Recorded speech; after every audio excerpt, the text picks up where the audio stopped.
Rasulullah menyampaikan ini.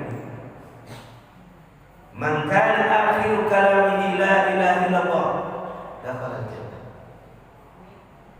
Barang siapa akhir hidupnya ditutup dengan la ilaha illallah dakhala jannah, maka dia akan masuk surga. Sehingga izin bapak-bapak, ibu-ibu, kalau ada keluarga kita, salah satu keluarga kita yang sedang sakaratul maut, ya, yang sedang sakaratul maut, tolong ditalqin dengan la ilaha illallah. Tidak dianjurkan, tidak disunahkan Muhammad Rasulullah karena agak susah. Muhammad itu susah.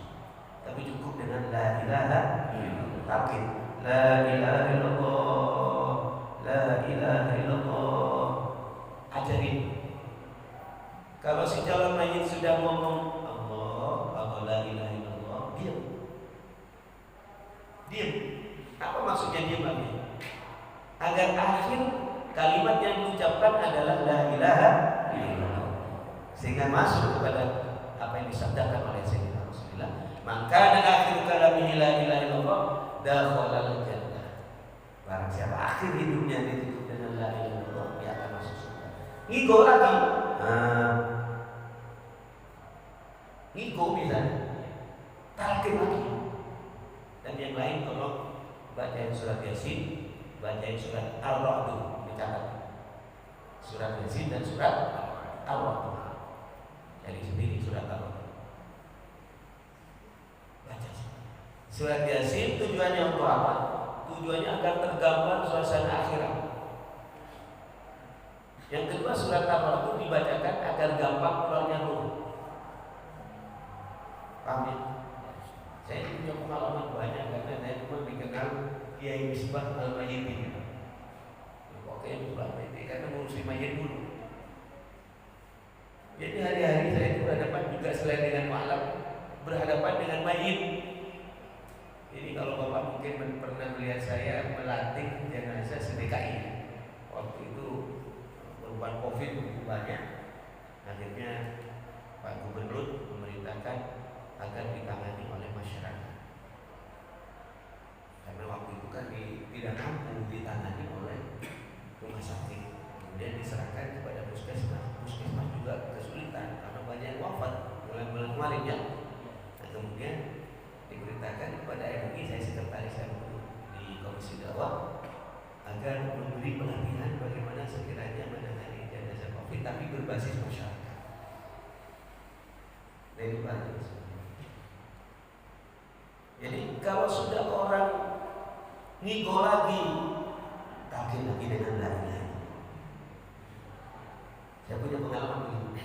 Ada telepon dari Nias.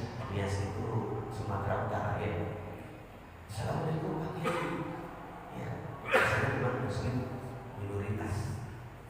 Ini keluarga saya sudah sakaratul maut Pak Kiai.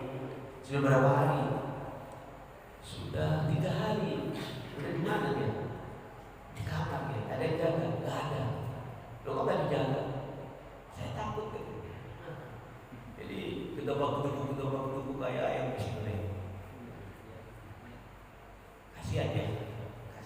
Kalau ada orang yang mau wafat begini, tidak boleh kita doakan. Ya lebih baik mati, gak boleh. Tapi kalau mati itu lebih baik menurut Allah boleh. Ya Allah, kalau memang sehat lebih baik, sehatkan. Menurut Allah ya. Tapi kalau memang wafat lebih baik, wafatkan. Menurut Allah. Jangan sampai ngomong, nenek saya ini nyusahin lebih baik mati. Kan lebih baik menurut kita. Gak boleh kita minta mati. Maka saya sarankan, coba Mas, buka jendelanya. Iya, saya bacain surat Al-Ra'd. Tolong yang bisa baca Quran, baca surat Al-Ra'd. Setelah itu dibacakan surat Al-Ra'd, tidak lama kemudian sekitar 2 jam 3 jam telepon lagi. Assalamualaikum Pak Kiai. Salam. Sudah Pak Kiai, alhamdulillah. Sudah apa? Sudah meninggal ya. Alhamdulillah. Nah ini balik sekali. Jadi caranya begitu. Agar apa? Agar akhir daripada kehidupan kita ditutup dengan la ilaha illallah, maka ikhtiar daripada keluarga, ayo ditalqin. Cuma begini, matal maru ala ma'asya. Nah, tolong begini, saya tidak kuat baik. Matal maru ala ma'asya. Seseorang itu mati sesuai dengan kebiasaannya. Seseorang akan mati sesuai dengan kebiasaan. Kalau dia biasa baca Quran, insya Allah mati dengan Quran. Kalau dia biasa sholat tahajud, kalau dia biasa dengan sujud, mati dengan sujud. Paling tidak jauh-jauh dari sana. Ini saya kalau melihat, kok gampang ya. Ada orang meninggal dengan kalimat la ilaha illallah kok bisa masuk surga. Bahkan saya menerangkan begini, kalau ada orang mati, kemudian di kuburnya itu, seperti kemarin ada orang meninggal, saya kawal sampai ke kuburan. Kemudian saya ambil tanah, saya baca inna anzalnahu fi lailatul qadar. Inna anzalnahu fi lailatul qadar. Sampai 7 kali inna anzalnahu fi lailatul qadar. Ma adraka ma lailatul qadar khairum min alfi syahrin tanazzalul malaikatu wa ruhu fiha bi idzni rabbihim min kulli amr. Salamun hiya hatta maghribi. Ini ambil tanah, baca inna anzalna 7 kali, ditiupkan ke tanah, kemudian ditaruh di samping jenazah. Di kafannya itu sebelum ditutup dengan papan. Apa gunanya Pak Kiai? Mayit ini tidak akan diadab. Saya ulang, mayit ini tidak akan diadab. Dengan barokah baca inna anzalna fi lailatul. Saya ulangi lagi. Gampang ya Pak Kiai. La ilaha illallah gampang ya. Memang iya kalau dimudahkan oleh Allah. Dan kalau memang amal sebelumnya baik. Tapi kalau amal sebelumnya tidak baik, jangan berharap. Waktu Ki Hasyim Muzadi wafat, yang pakai surban itu ada 2. Saya, satunya Habib Rizik. Dan yang turun di jenazahnya almarhum Ki Hasyim Muzadi, Ketua Umum Pengurus Besar Nahdlatul Ulama, waktu itu dikubur di Depok kan. Dengan upacara pemakaman kenegaraan ada Pak Yusuf Karpo. Yang turun saya, yang turun ke bawah itu saya. Itu videonya lihat saya, detik-detik pemakaman Ki Hasyim Muzadi itu masih nempel di YouTube itu. Kemudian saya teriak karena saya sadar ini orang alim, ini orang baik. Saya teriak ke atas, baca inna anzalnahu fi lailatul qadar wa ma adraka ma lailatul qadar sampai selesai semua. Saya sambil baca, saya benahi kafannya, saya buka pipinya dan tanahnya pipinya disentuhkan ke tanah seperti biasa. Kemudian saya bacakan tanah yang di bener-bener itu dengan baca inna anzalnahu fi lailatul atas membantu dengan suara bergemuruh santri-santri dan para jamaah yang hadir. Inna anzalnahu fi lailatul qadar. Mengapa mudah itu Kiai? Orang membacakan inna, beliau orang baik, sehingga orang tergerak untuk membantu membaca kalimat inna anzalnahu fi lailatul qadar. Sehingga saya katakan matal maru ala ma'asya, seseorang mati sesuai dengan kebiasaannya. Ini kan ada sebaliknya. Ada satu orang meninggal, maaf saya tidak sebut namanya, nggak boleh. Kalau ada orang wafat ya sebut kebaikannya, tapi ini kan saya tidak sebut namanya. Mati, kemudian saya antar ke kuburan. Waktu di atas kubur saya sudah ambil tanah, saya pemakamin, baca inna itu. Inna anzalnahu fi lailatul qadar wa ma adraka ma lailatul qadar. Ketika saya baca di tengah-tengah HP saya terbunyi, dan yang nelpon orang yang sangat penting dan saya muliakan. Assalamualaikum. Ini panjang cerita. Saya kan nggak penting, karena yang nelpon bukan orang sembarangan saja. Ini orang yang sangat saya muliakan. Saya berhenti tidak membaca inna, sibuk menerima ilmu. Baru kemudian setelah selesai saya tanya, mana jenazahnya? Ternyata kuburnya sudah itu, Kiai tinggal baca talqin. Kiai tinggal baca, kubur sudah ditutup. Padahal saya sudah siap membaca inna anzalnahu fi lailatul qadar. Akhirnya saya tanya ke orang lain, siapa namanya yang wafat? Ini Pak, mati karena apa? Odeng, overdosis, pakai kebanyakan narkoba. Akhirnya saya mengatakan, ya wajar.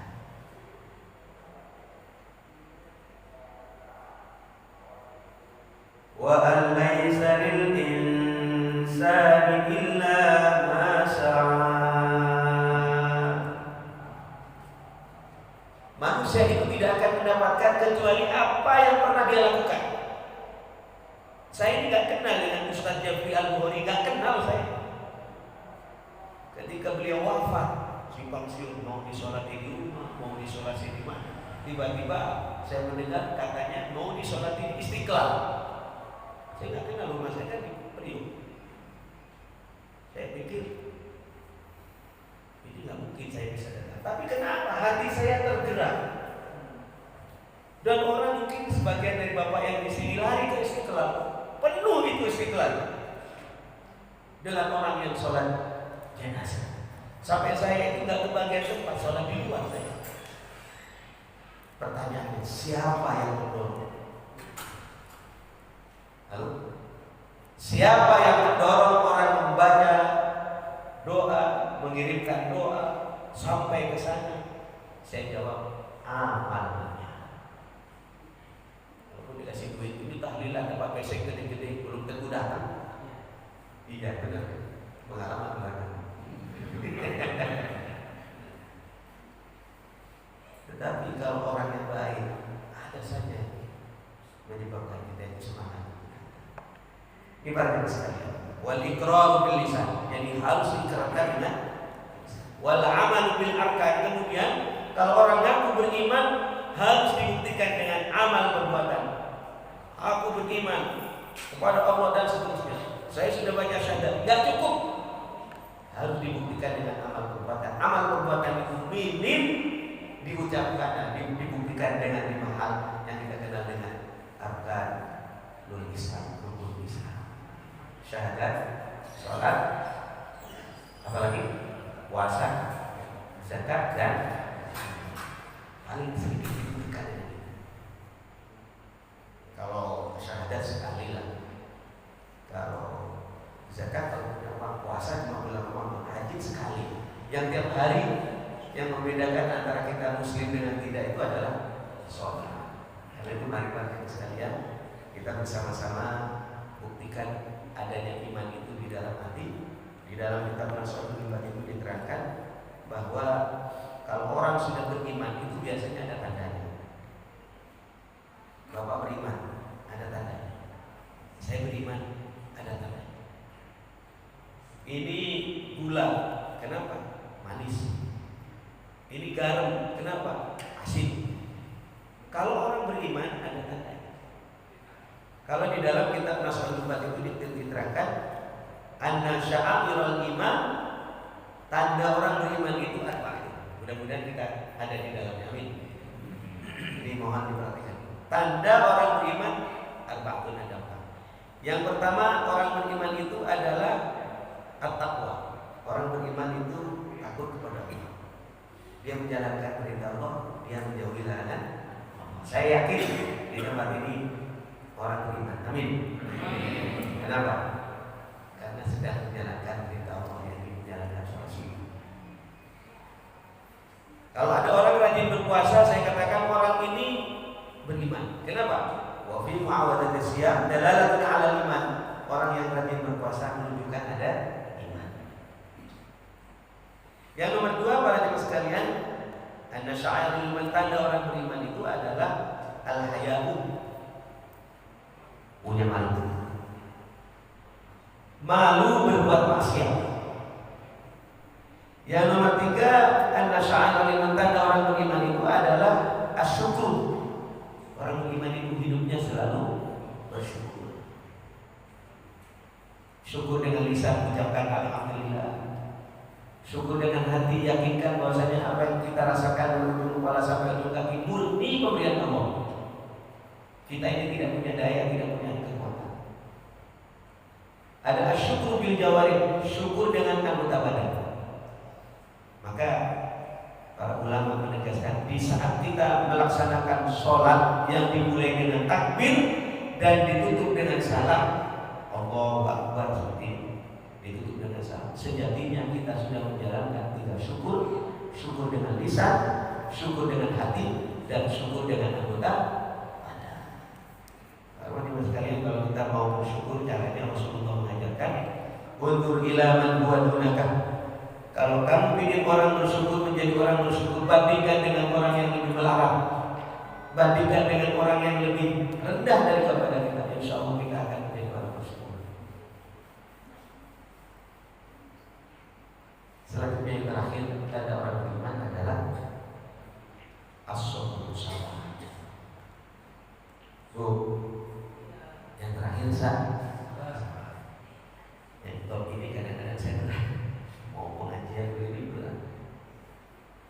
ngajarin soal sabar, karena pernah satu ketika saya ngomong sabar, istri saya meninggal. Ayo sabar, anak saya meninggal.